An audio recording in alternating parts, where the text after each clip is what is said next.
The trade relationship between the United States, Canada, and the European Union has long been one of the most important economic alliances in the world.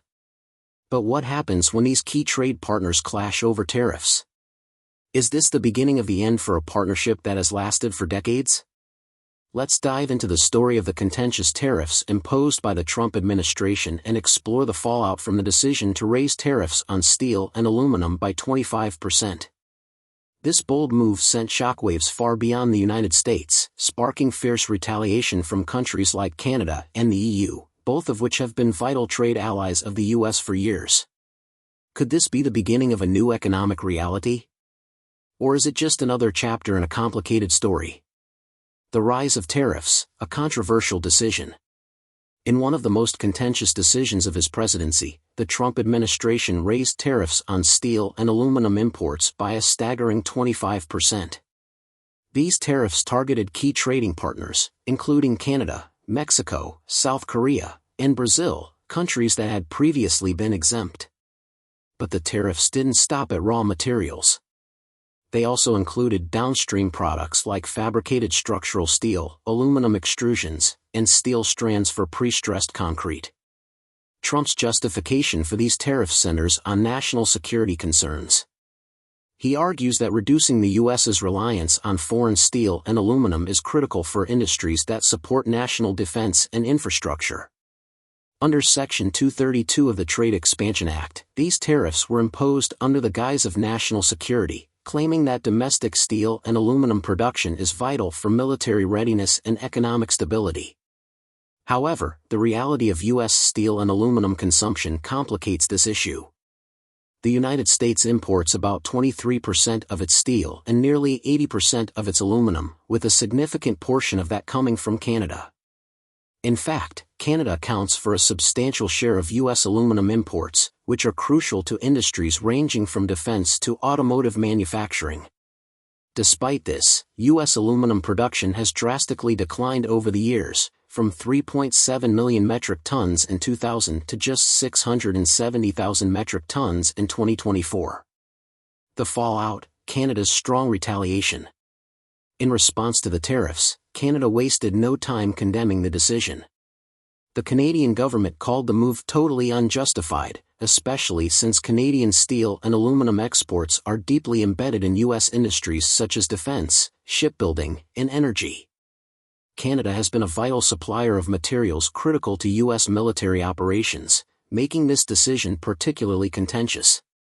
To retaliate, Canada imposed its own set of tariffs on a variety of U.S. goods, including bourbon whiskey, Harley-Davidson motorcycles, and denim jeans.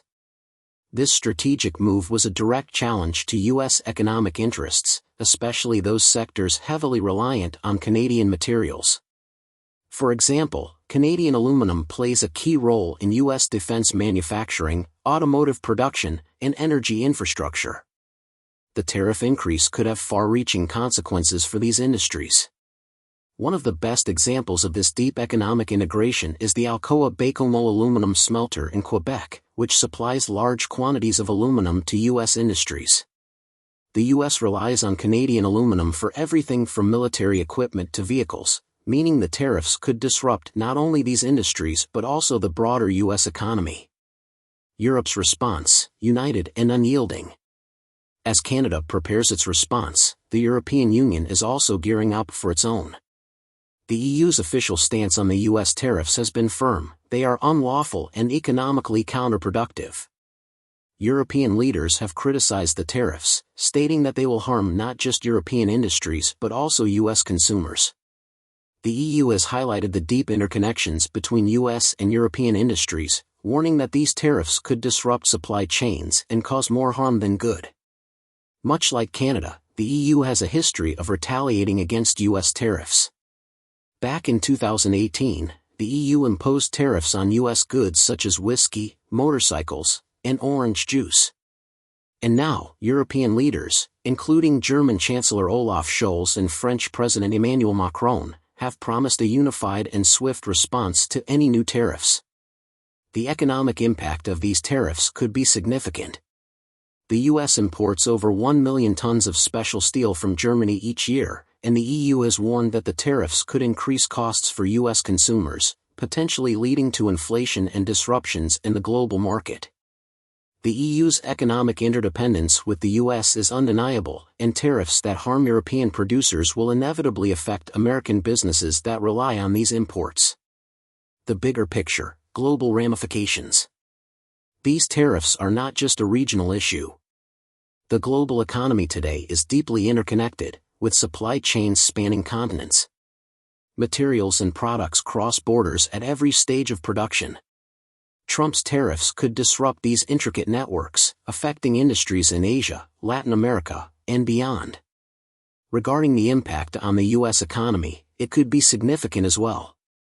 The EU and other trade partners have warned that these tariffs will likely lead to inflation, especially in sectors that depend on imported steel and aluminum. U.S. consumers could face higher prices for everything from cars to construction materials, while manufacturers could see their costs rise, potentially harming job creation and industrial competitiveness. These tariffs could also lead to global trade realignments, as countries in Asia, Latin America, and other regions might turn to Canada and the EU for materials and trade deals. Experts suggest that such shifts could alter global trade patterns and undermine the U.S.'s traditional dominance. The geopolitical play, a high-stakes game. Some analysts believe that Trump's tariff strategy may be part of a larger geopolitical play, using tariffs as leverage in discussions about defense spending and trade concessions. But this approach, if not carefully managed, could backfire, further isolating the U.S. from its key allies and increasing tensions on the global stage. So, will Trump back down? Despite the fierce backlash from Canada, the EU, and other global allies, it seems highly unlikely.